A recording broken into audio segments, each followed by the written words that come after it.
Alal kafi salatullah ala syafi salamullah salamullah bimuhyiddin khallisna minal balwa'i ya Allah.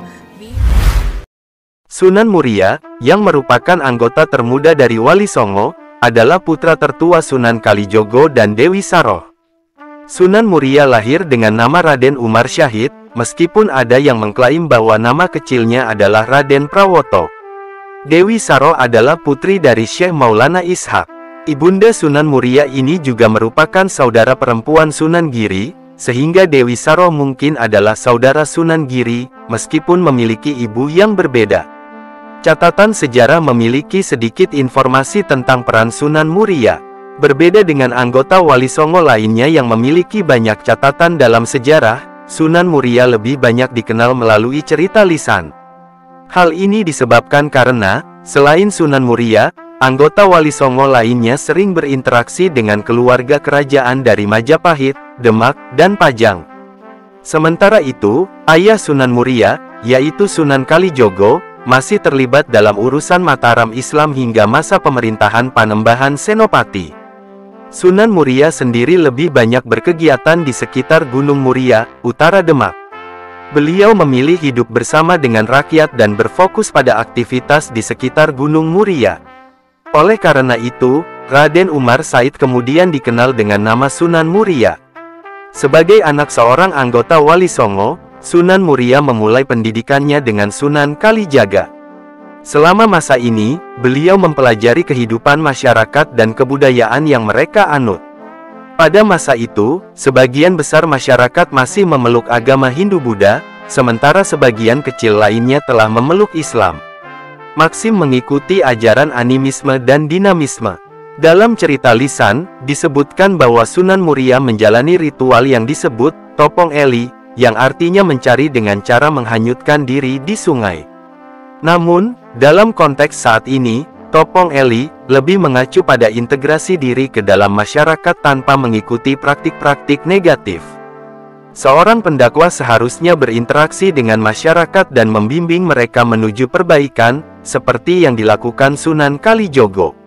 Sunan Muria juga mempelajari seni wayang, yang merupakan seni populer pada masa itu dan telah digunakan sebagai alat dakwah oleh beberapa anggota Wali Songo, seperti Sunan Bonang dan Sunan Giri. Selain Sunan Kalijogo, Sunan Muria juga belajar dari Sunan Ngerang, bersama dengan Sunan Kudus. Sunan Muria juga menimba ilmu di pesantren Sunan Ngerang yang dipimpin oleh Syekh Nurul Yakin.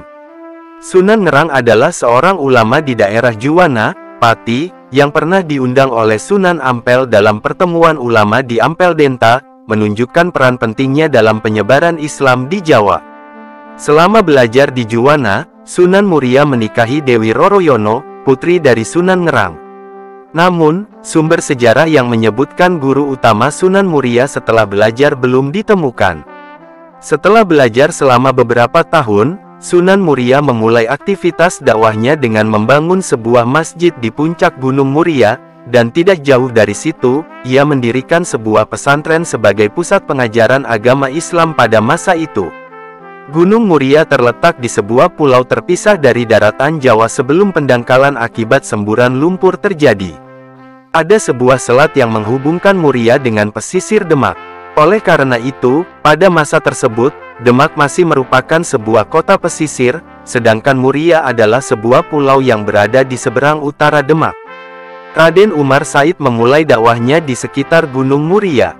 Di kemudian hari, Raden Umar Said lebih dikenal sebagai Sunan Muria. Sunan Muria membangun sebuah masjid dan pesantren di puncak Gunung Muria. Ini menjadi pusat peribadatan sekaligus pendidikan agama Islam.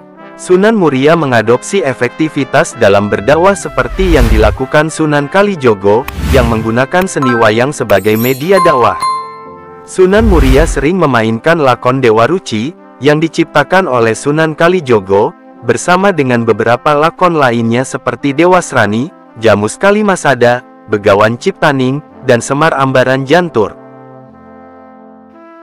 Melalui seni wayang yang diadaptasi sesuai dengan ajaran Islam, Sunan Muria menyampaikan pengetahuan tentang tauhid. Selain itu, Sunan Muria juga menggunakan tembang-tembang Jawa, terutama jenis sinom dan kinanti, sebagai media dakwah. Sunan Muria, seperti anggota Wali Songo lainnya, melakukan akulturasi budaya dengan menghormati berbagai kebiasaan lama selama bisa disesuaikan dengan ajaran Islam, seperti tradisi kenduri untuk orang yang meninggal. Sunan Muria memodifikasi tradisi ini dengan memasukkan bacaan-bacaan dari surat-surat di Al-Quran. Metode dakwah yang tidak memaksa dan bijaksana ini akhirnya memenangkan hati masyarakat di sekitarnya. Ketika masyarakat di sekitar Gunung Muria mulai mengadopsi ajaran Islam, mereka juga mulai mendalami Islam melalui pendidikan di pesantren Sunan Muria. Pendidikan di pesantren ini memiliki peran penting dalam menjaga kelangsungan dakwah. Awalnya, daerah sekitar Gunung Muria bukanlah tempat yang aman. Kaki Gunung Muria penuh dengan perampok dan pencuri yang kejam. Muria, yang pada saat itu merupakan pulau terpisah dari Jawa, menjadi tempat yang cocok bagi para penjahat untuk bersembunyi. Sunan Muria, sebagai seorang pendakwah, berupaya membawa mereka keluar dari dunia kejahatan. Ada kisah tentang Kiai Mashudi, yang sebelumnya adalah seorang perampok yang sangat menentang kehadiran Sunan Muria. Namun, akhirnya, dia mengalami perubahan hati, menjadi seorang murid Sunan Muria, dan meninggalkan dunia kejahatan. Dalam dakwahnya, Sunan Muria lebih berfokus pada kalangan rakyat jelata. Ini membuatnya terlihat menjauh dari pusat kekuasaan saat itu, yaitu Kesultanan Demak. Meskipun demikian, Sunan Muria tetap berusaha mendekati berbagai lapisan masyarakat dengan beragam profesi. Sunan Muria memberikan berbagai jenis keterampilan kepada penduduk agar mereka memiliki waktu luang untuk mempelajari agama Islam. Sunan Muria berhasil dalam perjuangan dakwahnya, menyebarkan Islam dari Gunung Muria hingga mencapai beberapa wilayah di sekitarnya. Meskipun terlihat menjauh dari pusat kekuasaan, Sunan Muria tetap setia kepada Kesultanan Demak. Awalnya, ia mendukung Sultan Trenggono, yang kemudian digantikan oleh putranya, Sunan Prawoto.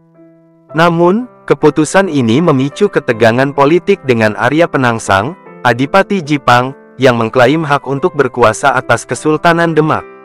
Sunan Muria menyatakan dukungannya tetap pada keturunan Sultan Trenggono, tetapi ia memilih untuk tidak terlibat dalam aktivitas politik. Sementara Demak dan Jipang memanas, ia menjauh dari politik istana dan terus melanjutkan dakwahnya ke wilayah-wilayah yang masih belum tersentuh oleh Islam. Hingga akhir hayatnya, Sunan Muria konsisten dalam dakwahnya di kalangan rakyat jelata. Sampai saat ini, belum ada catatan pasti mengenai tahun kematian Sunan Muria. Setelah meninggal, beliau dimakamkan di kawasan puncak Gunung Muria. Jika Anda menyukai video kami, jangan lupa untuk berlangganan, menyukai, dan memberikan komentar. Nyalakan loncengnya agar mendapatkan notifikasi dari video terbaru kami. Terima kasih. Jadi, itulah kisah atau sejarahnya. Semoga kisah ini bermanfaat, dan mohon dimaafkan jika ada ketidakakuratan dalam penyampaian, karena kesalahan tersebut berasal dari saya pribadi sebagai manusia biasa. Sampai jumpa di kisah-kisah menarik yang penuh makna berikutnya.